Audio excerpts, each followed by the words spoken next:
Brilliance Audio presents The Heretic's Handbook by Jonathan Black, performed by Simon Mattacks. Could I ever have trusted myself to behave well enough to become a clergyman? With the benefit of hindsight, I'm not sure, but when I went to university to study philosophy and theology, that did seem a possible path in life. In the event, and in the course of those 3 years as an undergraduate, the philosophy simply ate up all the theology.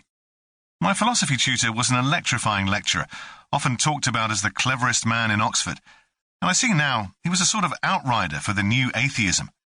Anglo-American philosophy was fiercely and narrowly analytical and technical in those days. Idealism was a straw man to be knocked down, religion was under attack, and philosophy of life didn't even count as philosophy. I remember he told me that if I mentioned Jean-Paul Sartre in my final exams, I would fail. I found the loss of belief pretty devastating and continued to yearn for it. One of the things about a degree in philosophy and theology is that it makes you almost completely unemployable. I drifted for many years. I was searching for work and also for something to believe in. Eventually I found a job in a bookshop and then in publishing.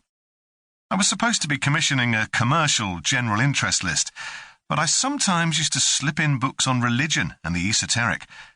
I was becoming fascinated by the notion that the secret teachings in all the major religions say pretty much the same thing. I've written about this elsewhere, but eventually I was approached by the representative of a genuine stream of esoteric and initiatic teaching. This experience helped me to shape what I'd read about in books and resulted in The Secret History of the World. I wrote the book I'd been hoping to find in many years spent hanging round in second-hand bookshops. Not a history of esoteric thought, but history according to esoteric thought. Here was a history of the world in which Isis, Mary Magdalene, alchemists, and Rumi played vital parts in the evolution of humankind. I didn't try to prove anything in this history. That would have required whole libraries of books. I merely wanted to drag these secret teachings into the light of day and show that, although some of them might risk looking absurd, these ideas present altogether a coherent picture of the world, and one which is more or less the complete opposite of everything we've been taught in school or college. My wish for this history was for it to be a living, unfolding, imaginative vision. I hoped it might resonate with a few mystic misfits and help us identify one another. Then, just as I was finishing writing it, I met an extraordinary Irish woman who told me that angels had guided her to London to find me. She said she saw angels all the time. I soon discovered just what an unsettling and awe-inspiring person Lorna Byrne is. If we enter her orbit, we move into a world drenched in the supernatural, pulsating with it. It's perhaps a world we more readily accept if we read about it in a book like The Autobiography of a Yogi, or hear about it in connection with Mother Meera, for instance. But we tend to find it much harder to accept in a Western context, perhaps because there are fewer points of comparison.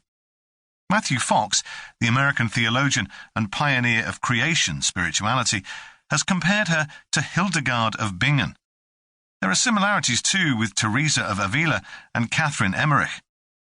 The Catholic hierarchy in Ireland is beginning to invite her to speak in churches, and her unique gifts have been recognized by senior Islamic theologians. I'm also increasingly struck by the fact that if you strip out local cultural colouring from Lorna Byrne's insights and teachings, they're remarkably similar to the teachings of Jewish seers and mystics, such as the Baal Shem Tov.